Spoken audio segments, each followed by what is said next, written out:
Hello and welcome to today's episode of Sobriety Life with me, Richie Crook.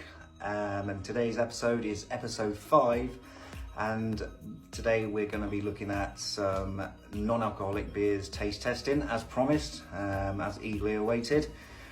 Because I keep promising it and I finally got round to doing it, to be honest. So so I'm finally got back from being out and about and it's boiling hot. So yeah, it's extremely hot out there, which I'm sure it is wherever you're watching from. And anyway, so today's episode will be on some much needed refreshments. And this time they're not going to get us pissed and into trouble, and it's not going to make our lives unmanageable. So before I start, I would just like to say, because a lot of you have wrote in and told me that I didn't say it last time, but I'll get the legal stuff out of the way first. I am not a professional. This is just my experience of my troubles and travels and mishaps and, sometimes enjoyment over the years, although maybe not the following day. But yeah, so the legalities out of the way. I'm not professional. I'm not linked to any governing body. This is just a podcast to try and help people who are in sobriety, or people who are seeking sobriety, or people who have hit the rock bottom mark, or just looking for a bit of advice on what they're drinking each day, and asking if they have got a bit of an issue and if they do need some help with it. Because if you do need some help with it, then you know what to do by now. Subscribe to the channel on YouTube, TikTok. We're on Facebook now. We're just setting up the LinkedIn, and that's sobrietylife.org, and email support@sobrietylife. And if you're looking just for a bit of direction, I can point you in many places. I've had loads of calls and emails this week from people seeking some guidance, people seeking help, and people with just some random questions, which I find quite funny. And feel free to fire over any questions, or how silly they may be. But there are some people out there that are really struggling. So I will do my best to just try and point them in the right direction. And if we can get a couple of people sober out of this podcast, then fantastic. Because believe me, there is life after alcohol, and there is life after rock bottom. And I'm living proof of that, because a lot of people who are tuning into this channel will be on Facebook. They will know I was a bit of life and soul of the party back along when I was younger, but a lot of it was just a complete act, and it got me into a hell of a lot of trouble. I had a lot of fun along the way, but a hell of a lot of trouble. So I know people are out there that are a bit worried about what they are drinking, which is exactly the way it started for me. And a lot of people out there are worried about what they're consuming each day, and they certainly are not hitting the 14 units per week, which I think is remarkably low for sort of an adult, or especially a lad. Like if you're out and about, even women, like a couple of glasses of wine, you're hitting sort of 14 units in a couple of hours. So if you have any questions, queries, or you just want to have a chat and a chinwag, then a lot of you have got my number. I'm going to be setting up a WhatsApp number designated to this channel very soon. So the channel is sobrietylife.org, or if you want to email in, it's support@sobrietylife. And I promise you I get through every single one of them. It may not be straight away, but I will come back to you, and I've got tons and tons of information and ideas and, personal treatment plans really that can help you out, because I'm far from fixed myself, absolutely far from fixed. But this sort of thing, with talking things through, and, sometimes just meeting for a coffee with people and having a really good talk, it sometimes it shares a problem, and maybe my problem, it could be their problem. And sometimes it's good to meet in a community where other people are in the same boat, and then it doesn't have to be a pub. It scared the hell out of me to think that I wouldn't, every time I thought about a meeting or something to eat, or socializing with the lads, it always revolved around pubs or clubs or restaurants with pubs and beers, and 9 times out of 10 it got loud, it got rowdy. It'd always end up with someone having an argument at the end of the night. Normally me, to be honest, but as a as a person in sobriety, I can look back on that now with a lot of it with fond memories, because there was a lot of good stuff that happened whilst drinking. But unfortunately, you know, as you get older, sometimes, you know, I'm getting calls from people who are in their early 20s or late teens that are sort of really concerned about their drinking patterns. And, you know, sometimes it's really, really good to sort of nip it in the bud now or do something about it. You're never too old to do something about it. You know, there's people who are getting sober way into their 70s just because they want to and just because they've lived life of, you know, quite a long life really, but they're still turning into drinking too much. A lot of people who are retired, in fact, a lot of people who are retired, especially years ago, back in especially in Scotland years ago, it was primarily a lot of Docklands work and working on the docks and shipbuilding and things like that up in Glasgow. They said that the life expectancy for a person who has just retired from the shipbuilding industry, and usually that would have been in their sort of mid-60s. I mean, they worked hard building the ships, and we all know about the ships they've built. And, you know, they had 18 months to live after they retired because they just didn't have nothing to do. They knew nothing other than shipbuilding. And they used to be drinking quite a bit during the shipbuilding process, hence probably why the Titanic sank, but don't quote me on that one, I don't want to be sued. But that was Belfast anyway, so, but they were drunk more than the Scottish, I think. But back on track, Rich. Yeah, so when they were shipbuilding, and I am going on a bit of a tangent here, but when they were building ships, a lot of them were drinking the old whiskey during the day to keep them going and warm it from the cold weather. And when they retired, they just hit it even harder. There was no such thing as sort of sober in a man then. It was too macho to get sober. So they hit it hard, and unfortunately, the life expectancy from anyone in that sort of industry was 18 months, you know, on average. So that was a bit of a fact for you on that. So yeah, so after we're gonna, well, much needed fluids on board, we're going to look at the word acceptance. I'm not going to start rambling on about it now. I promise I'm going to get into the taste testing, because the word, but I will say the word accepting, and basically that is just going to be either one of us, you know, and it happened to me as well. You know, you're accepting the fact that accepting was in a big word for any person who thinks they've got a drink problem, accepting the fact that your life has become unmanageable due to alcohol. So you're accepting it, you're owning it, you're owning the room, and you're basically a bigger person, bigger man or woman to actually say that, look in the mirror and say, I am accepting the fact that I need help. And that is the bottom line, really. You know, you can say it when you're pissed, excuse the language, you can say it when you've had a few on board, or you're down the, you know, the pub again with your friends, or down the coffee, I'm going to do something about it, I'm accepting it. But really, a lot of it is just a lie, isn't it?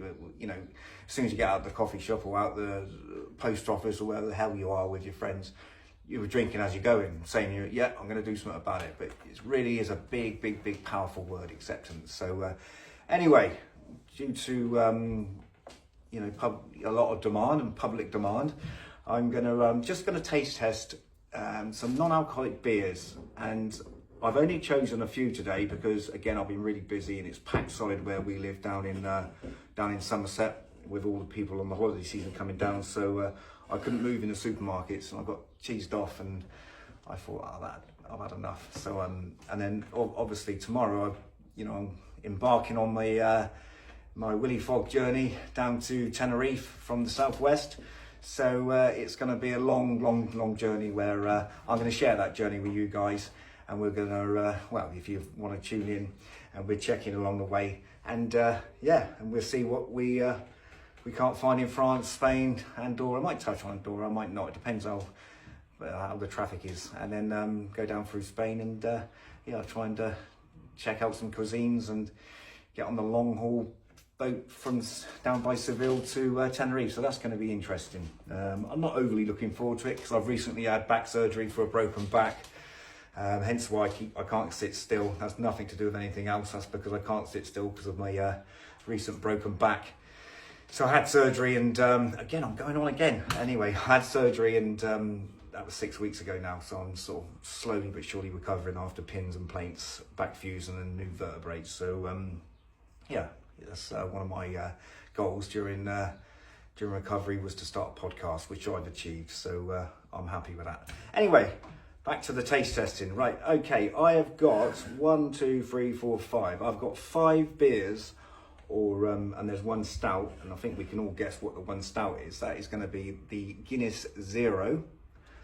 I have got which is probably the most common on the market, which you see everywhere in pubs again, if you're going teetotal, if you're driving. That is the Heineken 00.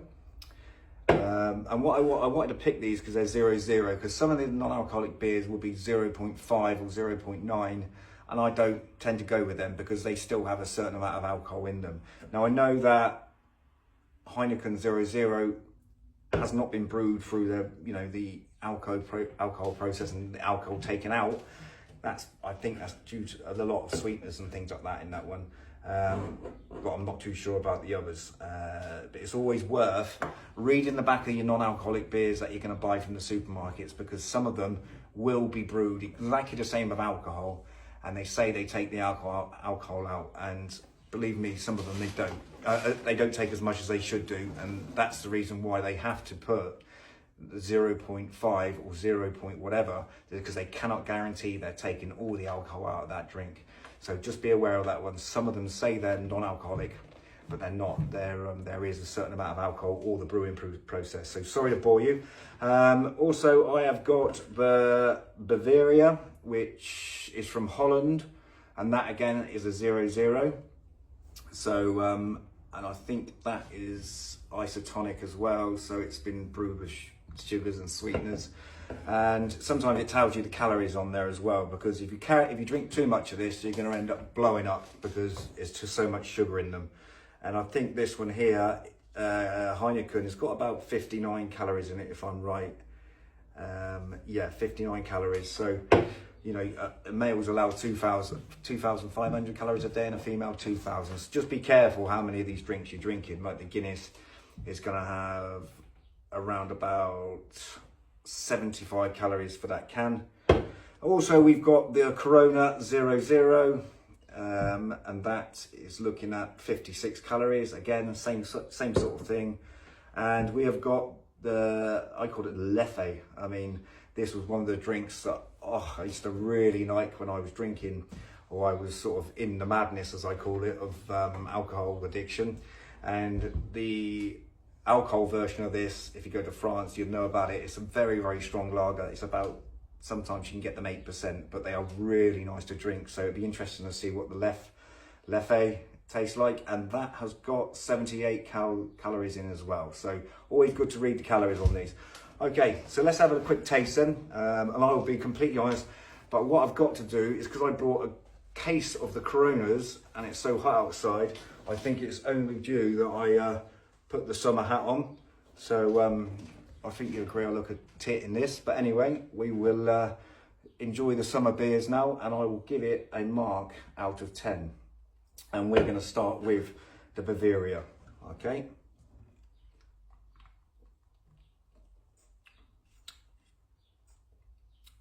Well, that starts off,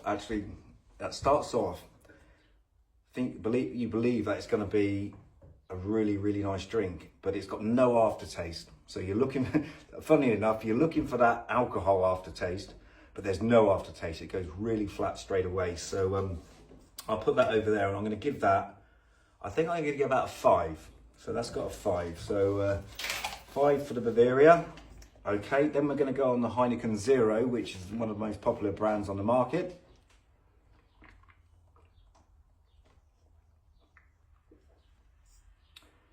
See, I don't like that. I mean, I've never really been a really fan of Heineken anyway, but that's got very, very little taste to it. Some of you will disagree, so put it in the comments, but I'm going to give that a 3. Then we're going to taste the Corona, where I got my free hat from. So we'll taste the Corona.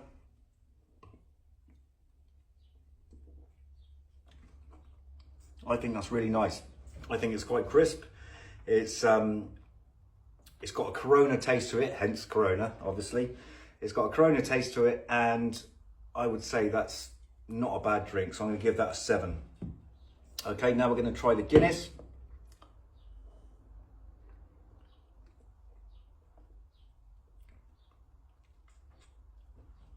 Wow, that is really, really, really good. That's probably the closest I've ever come with a non-alcoholic beer or stout or non-alcoholic drink. I think that's the closest I've ever come to the real thing. So I'm going to give the Guinness a 9.5. And then my favourite, which always used to be my favourite, we're going to go with a Leffe. I've really got good high hopes for this.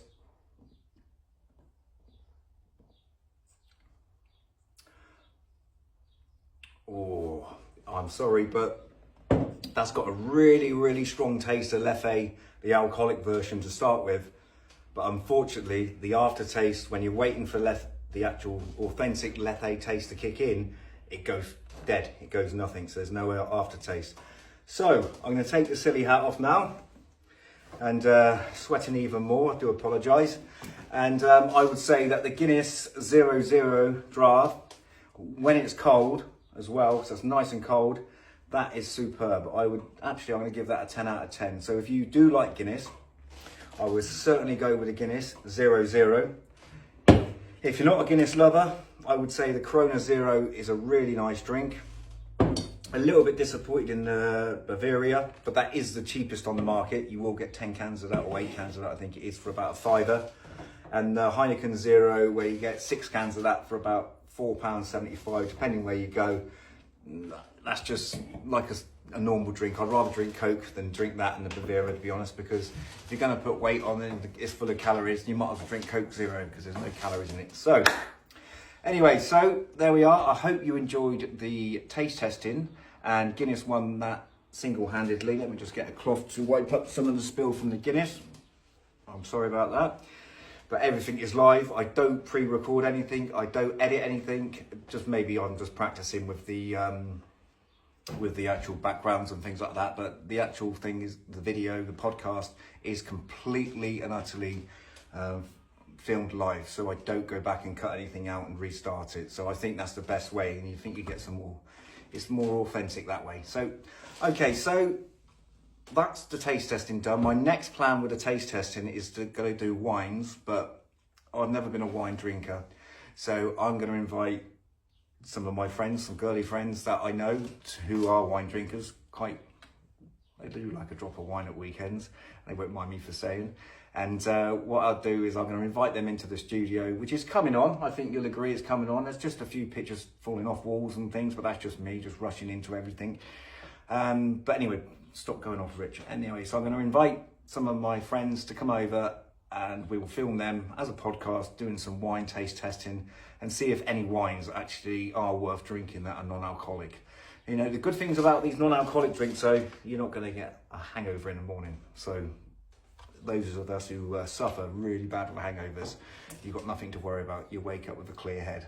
Oh, and that's another one. I forgot to mention that a really good lager is Clearhead. If you ever get hold of Clearhead lager, I think it's a local Southwest lager, and that is really, really nice. So Clearhead, if you ever see that. Okay then, so the word acceptance, and I'll keep this as quick as I can because I do like to keep the videos around about 20 minutes because obviously a lot of you will switch off.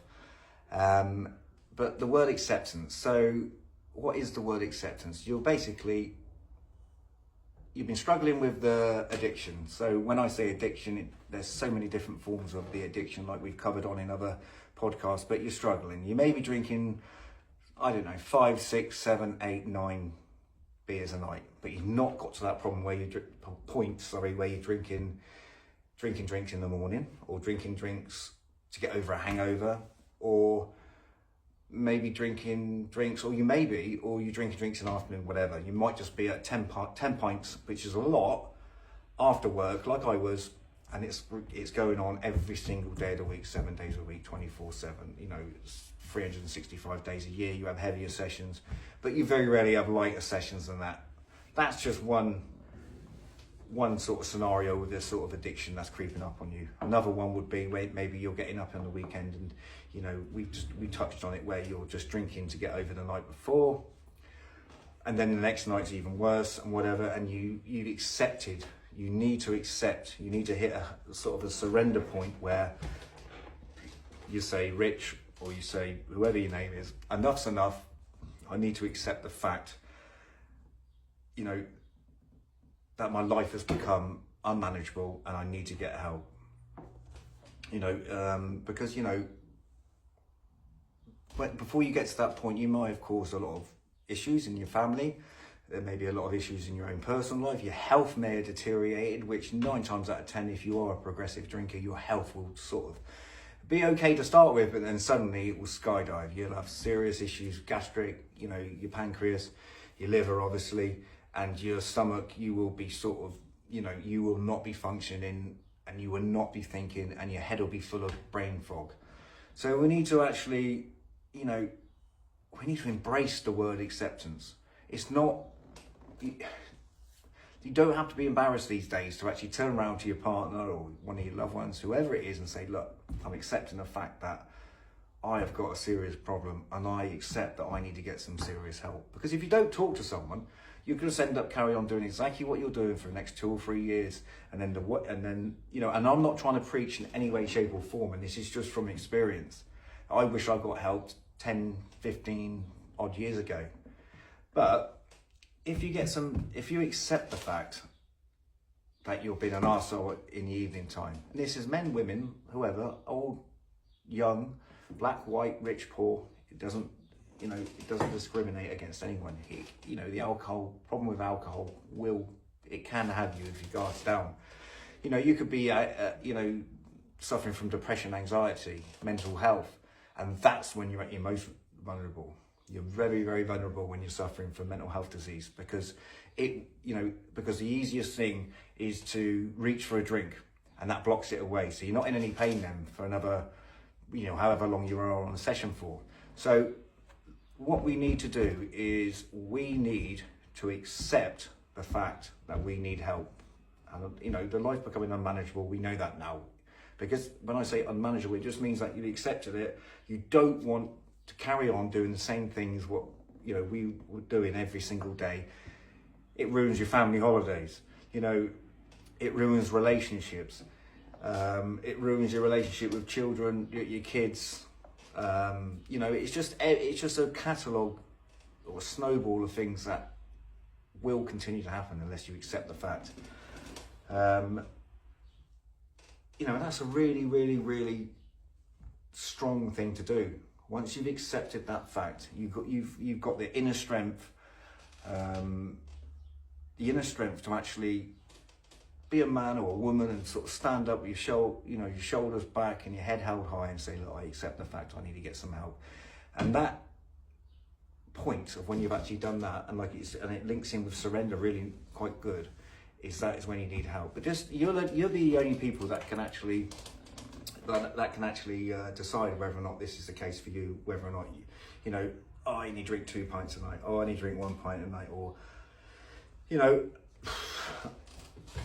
I only have a binge once a week or something like that. That's when you might think to yourself, I'm okay, I quite enjoy my life, and that's fine. If you feel that you've got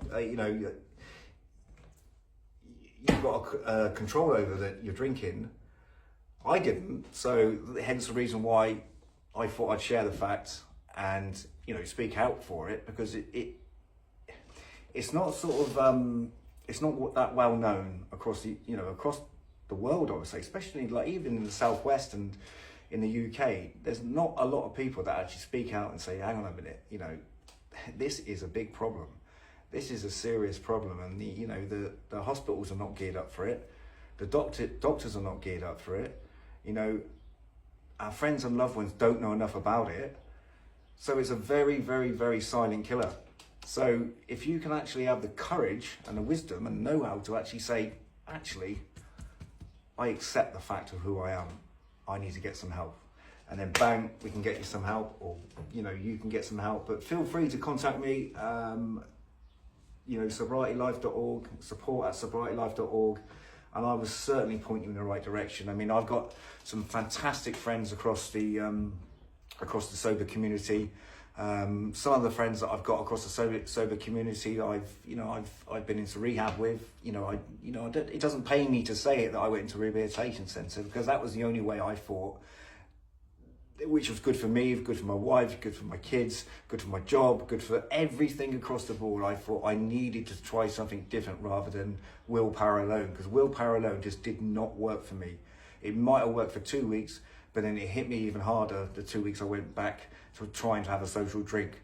So in the end, I decided, my wife decided, the best way forward for Richie was to actually go into residential. And I've met some fantastic, very, very wise people, a lot more intelligent than I am. And they have taught me so many different tricks and traits that I've kept in my, I call it my sobriety toolbox, where if you do find yourself slipping back into, I call it the madness, which is basically back into the drinking world, the madness and the carnage and the anguish. And, you know, it just, you look at the two worlds, and this is only going to people, this is only aimed at people who have got sort of like a drink problem. If you compare the two worlds, believe me, sobriety is a lot more happier, and you wake up with a clear head, you go to bed with a clear head. You know, I just say that, you know, there's no excuses, and never give up. You know, stay humble and work hard, and you know, be positive.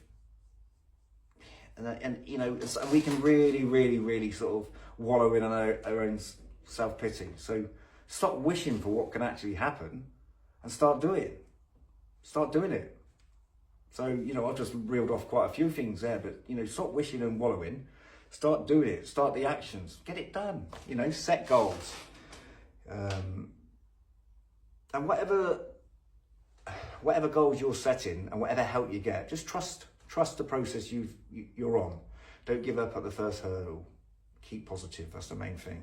Okay, I've done enough rambling on. I'm going to go and get ready for my road trip across Europe. So thank you very much for listening. And remember, follow us on Facebook, follow us on TikTok, and the email is support@sobrietylife, or the website is sobrietylife.org. And it's been a pleasure this week, and apologies if I've gone on a little bit too much, but at least we know then there's some decent non-alcoholic refreshments out there. So what I'm going to do is I'm going to put my hat on, I'm going to go and sit in the garden, and I'm going to enjoy a Guinness Zero. So I will see you again where we will have the next edition, and I'm not too sure what it's going to be yet, but adios.